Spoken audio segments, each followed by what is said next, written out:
Hello everyone! Welcome back to Drawn by Annie channel. This is me, Annie, and I will be drawing for you today. Grab your tea, coffee and snacks and let's dive into today's video. After drawing some of other Disney princesses last month, I was wondering how the other princesses that I like will look in my style. So today I decided I would draw a sketchbook spread featuring Rapunzel princess from Tangled movie. Even though this movie is pretty old, I still really like how they remade Rapunzel back there and how they made her quirky and fun character. This is totally my type of a character with such attitude, and I'm very easily falling in love with them. And that's why I decided to dedicate a sketchbook spread for Rapunzel, while also practicing some emotion expressions and trying to see how she will look in my style.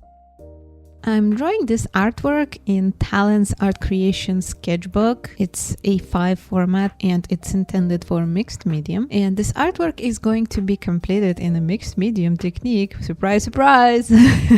So for the starters, I'm using HB mechanical pencils for sketching. And on top of that, I'm going to slap some alcohol-based marker coloring with a few doodles on the background with acrylic paint-based markers. And for finishers, I'm going to use some line art with brush pen and fine liners.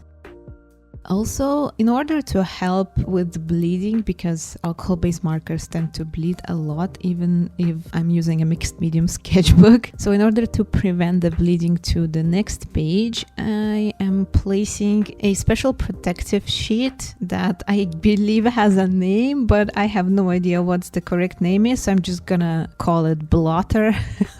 So whenever I'm gonna start the coloring, I'm going to place the blotter behind the page. I think it came with another sketchbook, but I think it's a nice thing to have, especially if you are also using a lot of alcohol-based markers coloring. If you know, you know.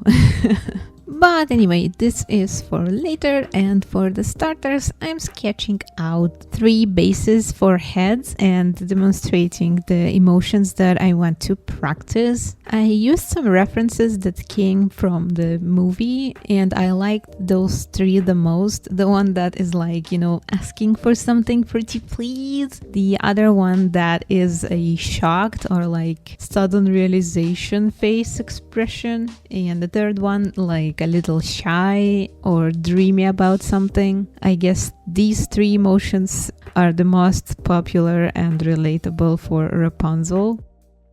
For some reason, I want to draw her eyes in a certain way that is specifically reminding me of her 3D version. I don't know if that makes sense, but like usually I draw characters' eyes more like in Japanese anime style. But for Disney princesses, I kind of make them more round, if that makes sense. So her face style looks like something merged with 3D and anime style. I was trying to mimic the original design of the character, but with a little twist to my own style. And I wanted her eyes to be a little bigger because she's a very expressive character and it's easier for me to show different kind of emotions with bigger eyes. And well, she's quite young, so I think the big eyes on a character make them look younger. And also bigger eyes means more space for detalization, because it's very fun for me to detail out all the different colors and blobs and highlights.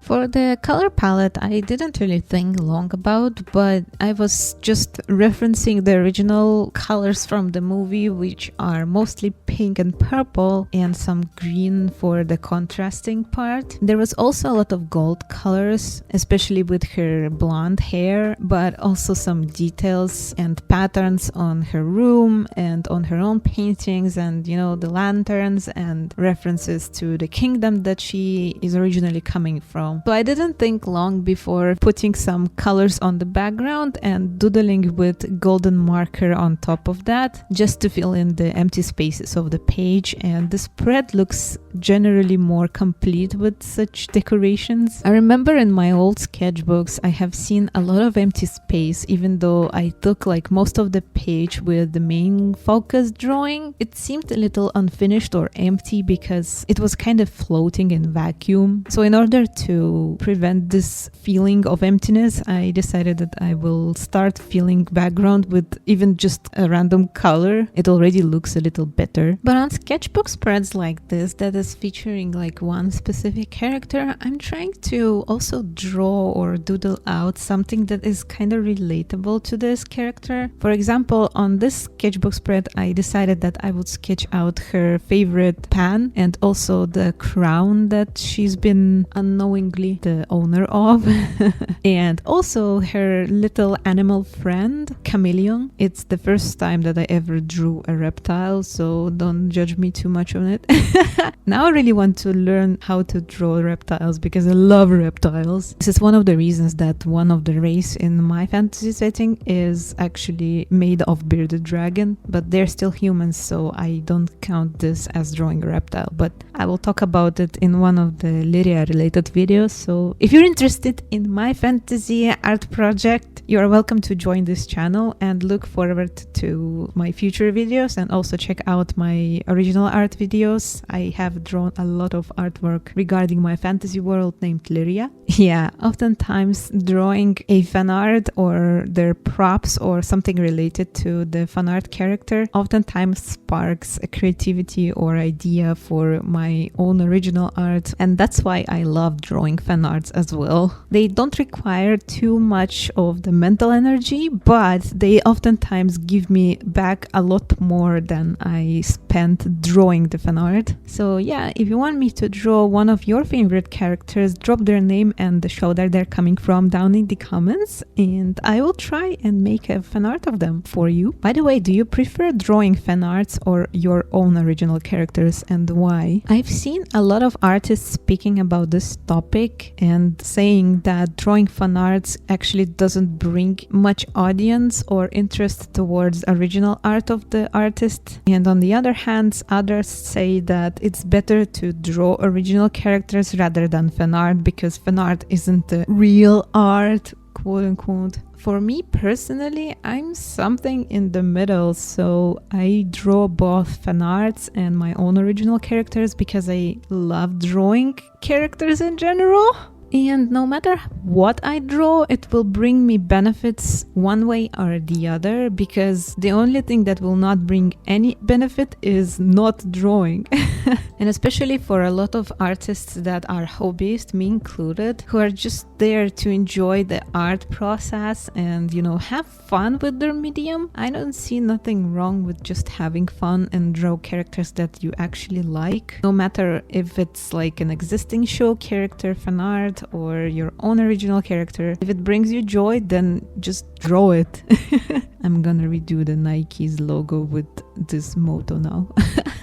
I don't know, what's your input on this? Are you team fan art, team OC, or team middle? Let's see who is the majority.